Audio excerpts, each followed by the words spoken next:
नमस्कार मित्रांनो, मुख्यमंत्री तीर्थदर्शन योजना जी आहे तीच्या संदर्भातील नवीन अपडेट आलेला आहे आणि त्या संदर्भातील आज GR देखील आलेला आहे की त्याचे जे काही निकष होते ते निकष बदलवण्यात आले।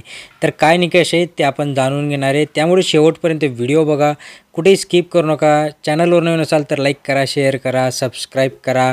राज्यातील जे काही 60 वर्ष किंवा त्याहून अधिक वर्ष वयोगटाचे व्यक्ती आहेत त्यांच्यासाठी ही योजना शासनाकडून राबवण्यात आलेली आहे। ओके, आणि याच्यामध्ये मुख्यमंत्री तीर्थदर्शन योजना सुरू करण्याबाबत सामाजिक न्याय व विशेष सहाय्यक विभागाने तसेच या संदर्भातील वेळोवेळी अपडेट देखील दिलेले आहेत। मुख्यमंत्री तीर्थदर्शन योजना सुरू करण्यास 14 जुलै 2024च्या शासन निर्णयानुसार मान्यता देण्यात आलेली आहे। त्यानुसार आता त्याच्यात जे काही आधी निकष होते ते निकष बदलवून आता त्याच्यामध्ये काही चेंजेस करण्यात आलेले आहेत। ते चेंजेस काय आहेत ते आपण यामध्ये जाणणार आहोत। बघा, सगळ्यात महत्त्वाचं सदर योजनेतील लाभ मिळण्याकरता खालील कागदपत्रे असणे आवश्यक आहे। या योजनेसाठी लाभार्थ्याने 31 ऑक्टोबर 2024 पूर्वी ऑफलाईन तदनंतर किंवा ऑनलाईन अर्ज केलेला असावा किंवा आता याच्यामध्ये त्याचं काय सांगितलं त्यांनी की अंत्योदय अन्न योजना प्राधान्य कुटुंब वार्षिक उत्पन्न 2.5 लाखाच्या आत असलेल्यांना या किंवा ज्यांच्याकडे शिधापत्रिकाचं नसलेल्या आहेत, म्हणजे ज्यांच्याकडे पिवळं किंवा कुठलंच रेशन कार्ड नाही अशांसाठी याच्यात त्यांनी सांगितलेलं आहे।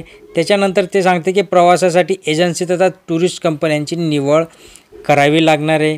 त्यानंतर हे लाभार्थ्याची निवड कशी होणार आहे बघा, लाभार्थ्याची निवड ही त्यांनी सांगितले की प्रत्येक ठिकाणच्या प्रवासासाठी जिल्हानिहाय एक कोटा निश्चित केला जाईल, ज्यामध्ये अर्जदारांच्या संख्येसह त्या जिल्ह्यातील लोकसंख्येच्या प्रमाणात अधिभार देऊन कोटा निश्चित केला जाईल।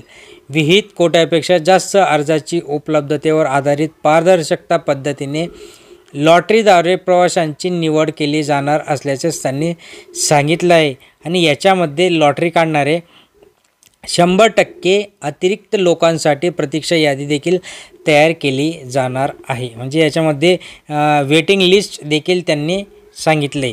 अर्ज करण्याची प्रक्रिया कशी असणार आहे, 31 ऑक्टोबर 2024 पूर्वी ऑफलाईन किंवा ऑनलाईन पद्धतीने अर्ज आपल्याला तिथे करावा लागणार आहे।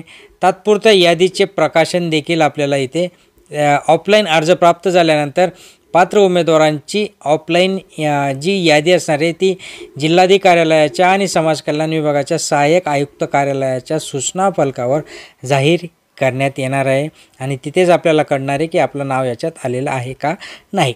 मूळ अर्जासह जीवनसाथी सहाय्यकाच्या प्रवासासंबंधीच्या तरतुदी याच्यात सांगितले। 75 वर्षावरील अर्जदाराच्या जीवनसाथी किंवा सहाय्यक याचे वय 60 वर्षाचे कमी असलेले तरीही जीवनसाथी किंवा सहाय्यक यापैकी एक अर्जदारासोबत प्रवास करू शकतो।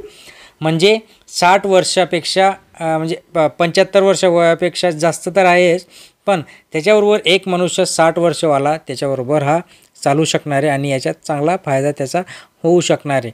आता याच्यामध्ये वेबसाईट पोर्टल तयार करणे म्हणजे त्यांनी सांगितलेलं आहे।